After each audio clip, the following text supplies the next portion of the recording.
কোনো এলাকা বাদ নাই যে ওই এলাকার কর্মীরা এমনকি যে মারা গেছে তার বিরুদ্ধেও মামলা হয়েছে, যে ৫-১০ বছর আগে বিদেশে চলে গেছে তার বিরুদ্ধেও মামলা হয়েছে।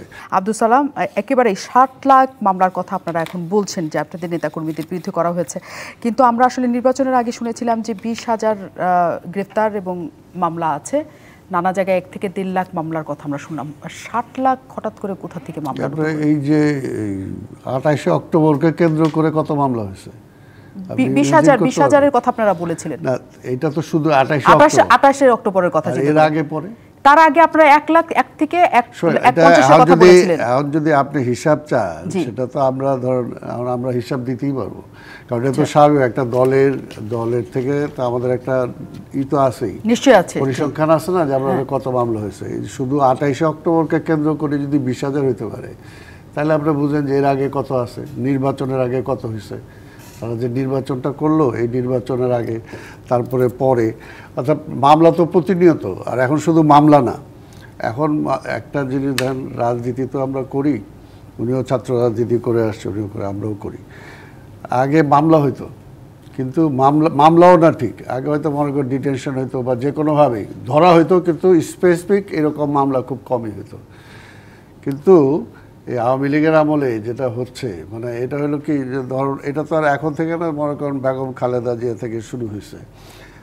এই জন্য বলছি এটা খুব একটা ব্যাড ট্রেডিশন এস্টাবলিশড করে যাচ্ছে আওয়ামী লীগ রাজনীতির জন্য।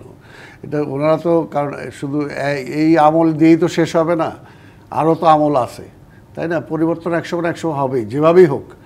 তাহলে এটা যে ওরা ব্যাড একটা ট্রেডিশন এস্টাবলিশড করে গেল, এটার শিকার কিন্তু ওনাদেরকেও হইতে হবে। ১, ২, ৩ ঢাকায় জমি জিতে নিন ১০০% ক্যাশব্যাক সহ ২০ কোটি টাকার পুরস্কার। আমি যদি অন্যের জন্য, আমার এটা পরিষ্কার মনে আছে, মনে কর ৭২, ৭৩, ৭৪, ৭৫ ওই সময় এই ঢাকার সেন্ট্রাল জেলের ভিতরে সেল তৈরি করা হলো কি সেই সময়, যে আওয়ামী লীগ বিরোধী যে জাসদ বা তাদের জন্য, তাদেরকে ধরে সেখানে আটকানোর জন্য।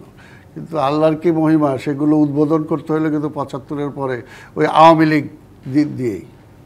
এই জন্য বললাম যে এটা কখনোই খারাপটা খারাপই, এটা কখনোই কারো, আমি মনে করলাম যে এখন আমি তার উপরে অ্যাডপ্ট করলাম, এটা যে আমার উপরে হবে না, এটার কোনো গ্যারান্টি নেই। আওয়ামী লীগের সাধারণ সম্পাদক তার মানে যে চ্যালেঞ্জটি আপনাদের দিয়েছে যে ৬০ লাখ নেতাকর্মীর নাম দিতে, যাদের বিরুদ্ধে মামলা আছে, আপনারা তার মানে দিতে পারবেন তাদের? অবশ্যই পারবো না, আপনারা তাদের দিতে পারবেন? অবশ্যই পারবো, কারণ এই জন্যই বলতে যে এটার থেকে তবে বলছি যে এখন শুধু মামলা না, আজকে সাজানো মামলা আপনারা দেখছেন যে এই নির্বাচনকে কেন্দ্র করে, যেটা মেজর হাফিজ, আজকে বিমান বাহিনীর প্রধান ছিল আলতাফ হোসেন চৌধুরী, আমি ২টা নাম বললাম।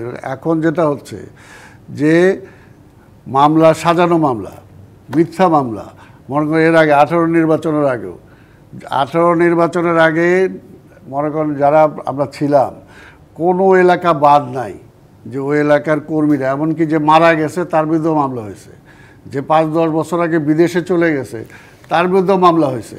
এবং এখন যেটা দেখেন, এখন যেটা হয়েছে যে সেই সমস্ত মামলায় কোনো সাক্ষী লাগে না, পুলিশি বাদী, পুলিশি সাক্ষী করে সেই মামলায় কনভিকশন দিয়ে দিচ্ছে।